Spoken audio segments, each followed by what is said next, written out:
Hi, hello everyone. Welcome back to my channel Smita's Life Journey.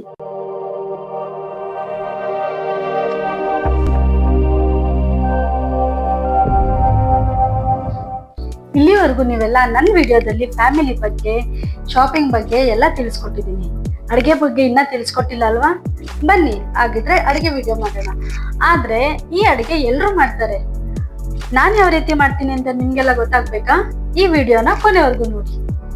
ನೀವು already title ಅಲ್ಲಿ ನೋಡಿದ ಹಾಗೆ ನಾನ್ ಮಾಡ್ತಾರದ್ carrot halwa. ನಾನ್ first ಅಡ್ಗೆ ವಿಡಿಯೋ ಸ್ಟಾರ್ಟ್ ಮಾಡಿರೋದ್ರಿಂದ ನಿಮ್ಗೆಲ್ಲ ಸ್ವೀಟ್ ಇಂದ ಸ್ಟಾರ್ಟ್ ಮಾಡೋಣ ಅಂತ ಅನ್ಕೊಂಡಿದ್ದೀನಿ. ಅದಕ್ಕೆ ನಾನ್ ನಿಮ್ಗೆಲ್ಲ ತೋರ್ಸ್ಕೊಡ್ತಾ ಇರೋದು ಕ್ಯಾರೆಟ್ ಹಲ್ವಾ. ಹಾಗಾದ್ರೆ ಶುರು ಮಾಡೋಣ. ಕ್ಯಾರೆಟ್ ಹಲ್ವಾಗೆ ಏನೇನ್ ಬೇಕು ಅಂತ ನೋಡೋಣ ಬನ್ನಿ. ಕ್ಯಾರೆಟ್ ಹಲ್ವಾ ಫಸ್ಟ್ ಬೇಕಾಗಿರೋದು ಕ್ಯಾರೆಟ್. ಇವತ್ ನಮ್ಮನೆ ಹತ್ರ ತರಕಾರಿ ಅವ್ರು ಬಂದಿರ್ಲಿಲ್ಲ. ಅದಕ್ಕೆ ನಾನೇ ಹೋಗಿ ಫ್ರೆಶ್ ಆಗಿರೋ ಕ್ಯಾರೆಟ್ ಅಂಗಡಿಯಿಂದ ತಗೊಂಡ್ ಬಂದೆ. ತರಕಾರಿ ಬೆಲೆ ಅಂತೂ ದಿನದಿಂದ ದಿನಕ್ಕೆ ರೇಟ್ ತುಂಬಾನೇ ಜಾಸ್ತಿ ಆಗ್ತಿದೆ. ಕ್ಯಾರೆಟ್ ಹಲ್ವಾಗ್ ಬೇಕಾಗಿರೋದು ಅರ್ಧ ಕೆಜಿ ಕ್ಯಾರೆಟ್, 1 ಬೌಲ್ ಸಕ್ಕರೆ, ದ್ರಾಕ್ಷಿ, ಗೋಡಂಬಿ, ಬಾದಾಮಿ, ಪುಡಿ ಮಾಡಿಟ್ಕೊಂಡಿರೋ ಏಲಕ್ಕಿ, ತುಪ್ಪ, ಅರ್ಧ ಕಪ್ ಕೋವಾ, 1 ಗ್ಲಾಸ್ ಹಾಲು. ಈಗ ಕ್ಯಾರೆಟ್ನ ತೊಳೆದು ತುರ್ಕೊಳ್ಳೋಣ.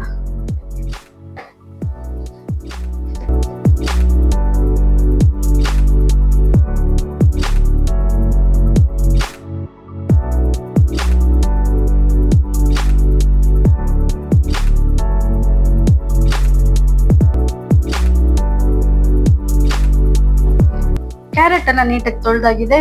ಈಗ ತುರ್ಕೊಳ್ಳೋಣ.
ಕ್ಯಾರೆಟ್ನು ಆದಷ್ಟು ಸಣ್ಣ ಇದ್ರಲ್ಲಿ ತುರ್ಕೊಳ್ಳಿ. ಯಾಕಂದ್ರೆ ದಪ್ಪ ಇದ್ರಲ್ಲಿ ತುರ್ಕೊಂಡ್ರೆ ಸ್ವಲ್ಪ ದಪ್ಪ ದಪ್ಪ ಇರತ್ತಲ್ಲ, ಚೆನ್ನಾಗ್ ಆಗಲ್ಲ. ಆಮೇಲೆ ತಿನ್ನಕ್ಕೂ ಒಂಥರ ಅನ್ಸುತ್ತೆ.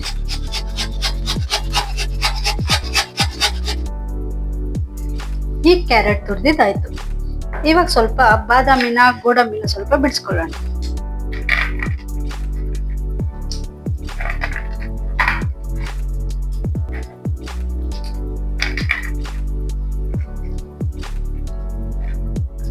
ಗೋಡಂಬಿ, ಬಾದಾಮಿ ಎಲ್ಲ ದಪ್ಪ ದಪ್ಪ ಹಾಕಿದ್ರೆ ಮಕ್ಕಳು ತಿನ್ನಲ್ಲ. ಅದಕ್ಕೆ ಸ್ವಲ್ಪ ಸಣ್ಣದಾಗಿ ಹೆಚ್ಚುತ್ತಾ ಇದ್ದೀನಿ.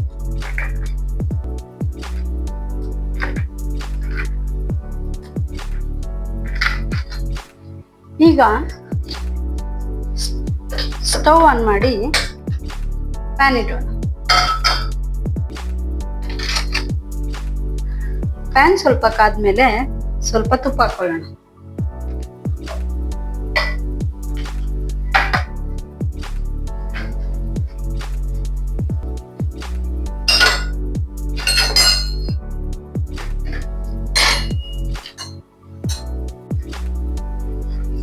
ತುಪ್ಪ ಕಾದಿದ ತಕ್ಷಣ ಸ್ವಲ್ಪ ಕೋವನ್ನು ಹಾಕೊಳ್ಳೋಣ.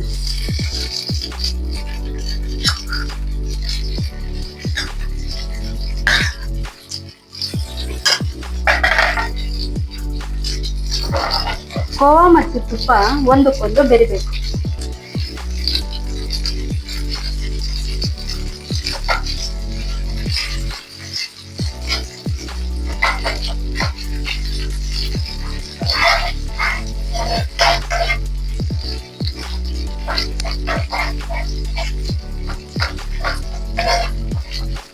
ಈ ತರ ಚೆನ್ನಾಗಿ ಬೆರಿಬೇಕು.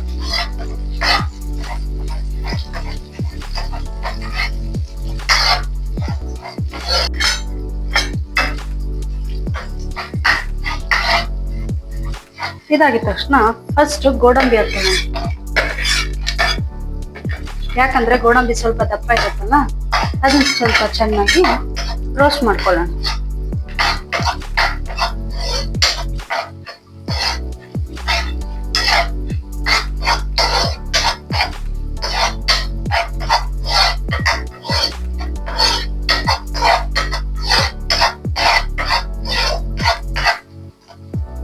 ಸ್ವಲ್ಪ ಗೋಡಂಬಿ ರೋಸ್ಟ್ ಆಗೋಷ್ಟರಲ್ಲಿ ಸ್ವಲ್ಪ ಬಾದಾಮಿನ ಹಾಕೊಳ್ಳೋಣ.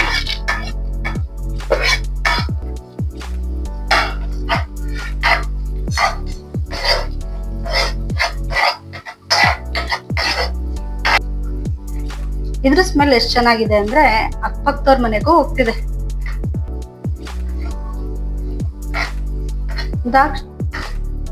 ಗೋಡಂಬಿ ಮತ್ತೆ ಬಾದಾಮಿ ಫ್ರೈ ಆದ್ಮೇಲೆ ದ್ರಾಕ್ಷಿನ ಸೇರಿಸ್ಕೊಳ್ಳೋಣ.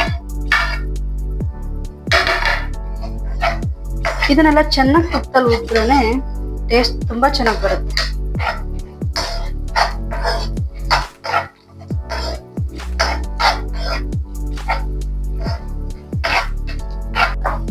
ಎಲ್ರು ದ್ರಾಕ್ಷಿ ಗೋಡಂಬಿನ ಫ್ರೈ ಮಾಡಿ ಸೈಡಲ್ಲಿ ಎತ್ತಿಕೊಂಡು ಲಾಸ್ಟ್ ಅಲ್ಲಿ ಹಾಕ್ತಾರೆ. ಆದ್ರೆ ನಾನು ಅದ್ರ ಜೊತೆಗೇನೆ ಕ್ಯಾರೆಟ್ ತುರಿನ ಸೇರಿಸ್ತಾ ಇದ್ದೀನಿ.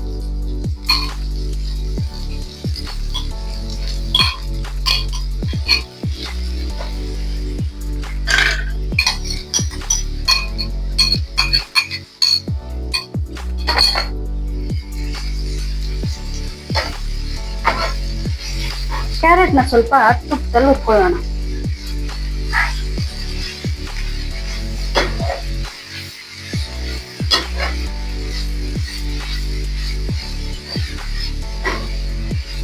ಕ್ಯಾರೆಟ್ ಅಲ್ಲಿರೋ ನೀರಂಶ ಎಲ್ಲ ಹೋಗ್ಬೇಕು, ಅಲ್ಲಿವರೆಗೂ ಸ್ವಲ್ಪ ತುಪ್ಪದಲ್ಲಿ ಹುರ್ಕೊಳ್ಳೋಣ.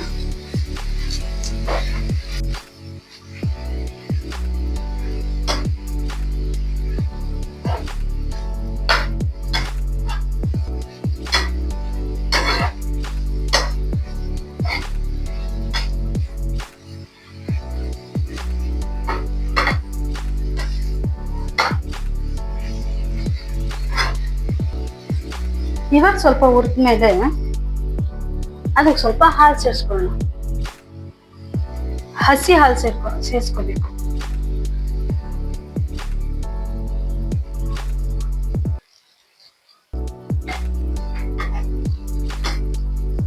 ಹಾಲು ಮತ್ತೆ ಕ್ಯಾರೆಟ್ ಎರಡು ಚೆನ್ನಾಗಿ ಹೊಂದ್ಕೊಂಡು ಹಾಲಲ್ಲೇ ಬೇಯಬೇಕು ಕ್ಯಾರೆಟ್.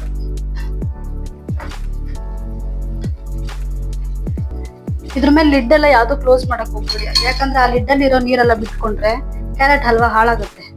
ಆ ಹಾಲಲ್ಲೇ ಚೆನ್ನಾಗಿ ಬೇಯಬೇಕು. ಸಾರಿ ಫ್ರೆಂಡ್ಸ್, ಇದು ಸ್ವಲ್ಪ ಮುಂದೆ ಆಯ್ತು ಅನ್ಸುತ್ತೆ, ಹಿಂದೆ ಇಟ್ಕೊಳ್ಳೋಣ.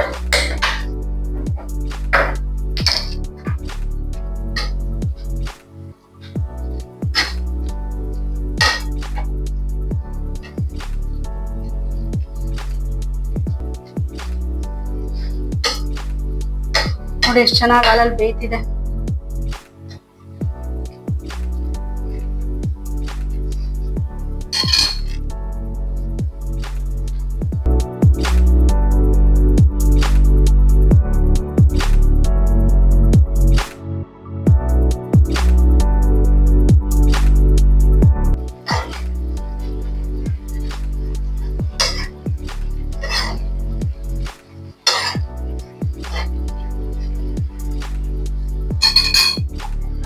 ಮಧ್ಯದಲ್ಲಿ ಸ್ವಲ್ಪ ತುಪ್ಪ ಸೇರಿಸ್ಕೊಳ್ಳೋಣ.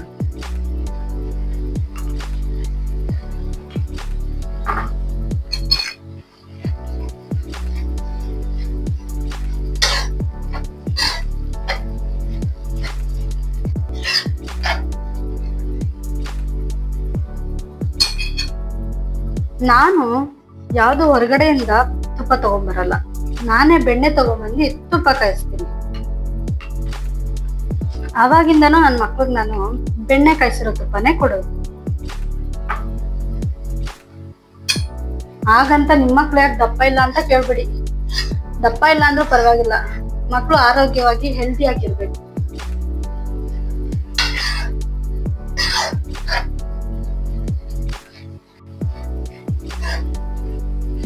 ಇವಾಗ ನೋಡಿ, ಕ್ಯಾರೆಟ್ ಹಾಲಲ್ಲಿ ಬೆಂದಿ ಹಾಲೆಲ್ಲ ಇಂಬ್ರಿದೆ. ಇವಾಗ ನಾವು ಶುಗರ್ ಆಡ್ ಮಾಡ್ಕೊಳ್ಳೋಣ.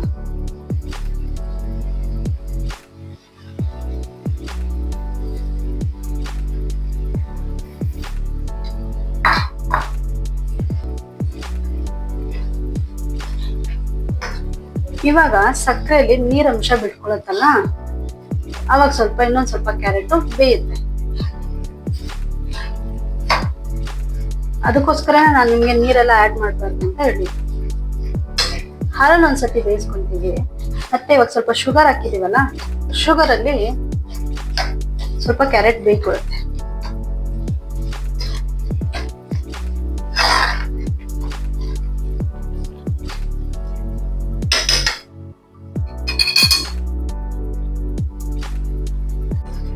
ಈಗ ನೋಡಿ ಸ್ವಲ್ಪ ತೆಳ ಆಗಿದೆ.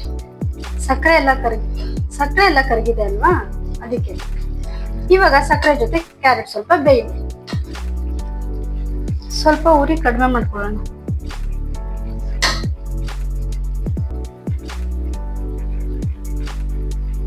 ನಾನು ಈ ಹಲ್ವಾ ಮಾಡಕ್ಕೆ ಏನೇನ್ ಐಟಮ್ಸ್ ಎಷ್ಟೆಷ್ಟು ಹಾಕಿರ್ತೀನಿ ಅಂತ ಡಿಸ್ಕ್ರಿಪ್ಷನ್ ಬಾಕ್ಸ್ ಅಲ್ಲಿ ತಿಳಿಸಿರ್ತೀನಿ, ನೀವು ಹೋಗಿ ಚೆಕ್ ಮಾಡ್ಕೊಳ್ಳಿ.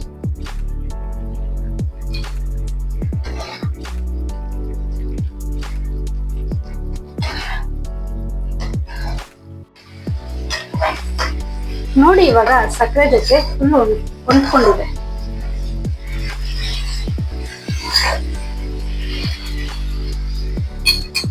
ಇವಾಗ ಬೇಕಾದ್ರೆ ಒಂದ್ ಸ್ವಲ್ಪ ತುಪ್ಪ ಆಡ್ ಮಾಡೋಣ.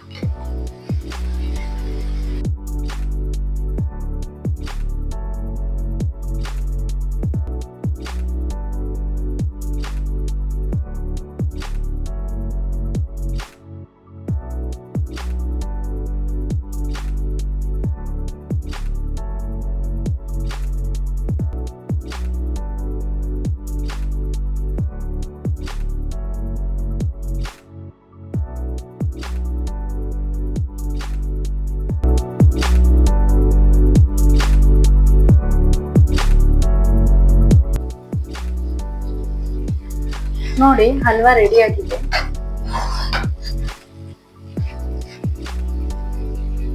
ಇವಾಗ ಸ್ವಲ್ಪ ಗಾರ್ನಿಶಿಂಗ್ಗೋಸ್ಕರ ಏಲಕ್ಕಿ ಪುಡಿ ಆಡ್ ಮಾಡ್ಕೊಳ್ಳೋಣ.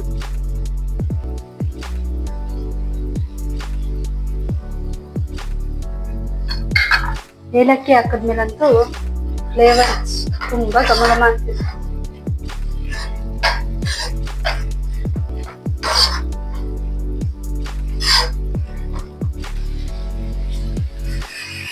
ಇವಾಗ ಅಲ್ವಾ ಫುಲ್ ರೆಡಿ ಆಗಿದೆ. ಇವಾಗ ಸ್ಟವ್ ಆಫ್ ಮಾಡ್ಬಿಟ್ಟು ಈ ಬೌಲ್ಗೆ ಶಿಫ್ಟ್ ಮಾಡ್ಕೊಳ್ಳೋಣ.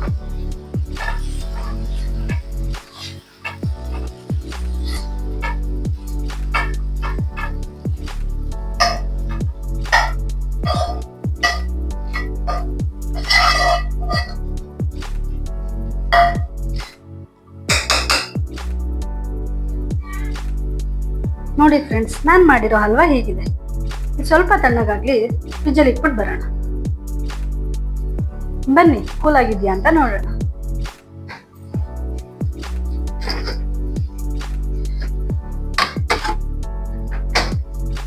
ಫುಲ್ ಚಿಲ್ಡ್ ಆಗಿದೆ.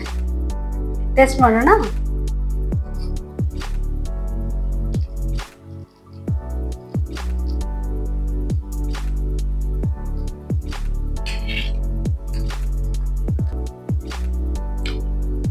ಸಕ್ಕತ್ತಾಗಿದೆ. ಈ ರೆಸಿಪಿ ನಿಮ್ಗೆಲ್ಲ ಇಷ್ಟ ಆಗಿದ್ರೆ ನೀವು ಕೂಡ ಮನೇಲಿ ಟ್ರೈ ಮಾಡ್ತೀರಾ ತಾನೆ? ಇವತ್ತಿನ ವ್ಲಾಗ್ ನಿಮ್ಗೆಲ್ಲ ಇಷ್ಟ ಆಗಿದ್ರೆ ಪ್ಲೀಸ್ ಲೈಕ್ ಮಾಡಿ, ಶೇರ್ ಮಾಡಿ, ಕಮೆಂಟ್ ಮಾಡಿ. ಬಾಯ್ ಬಾಯ್.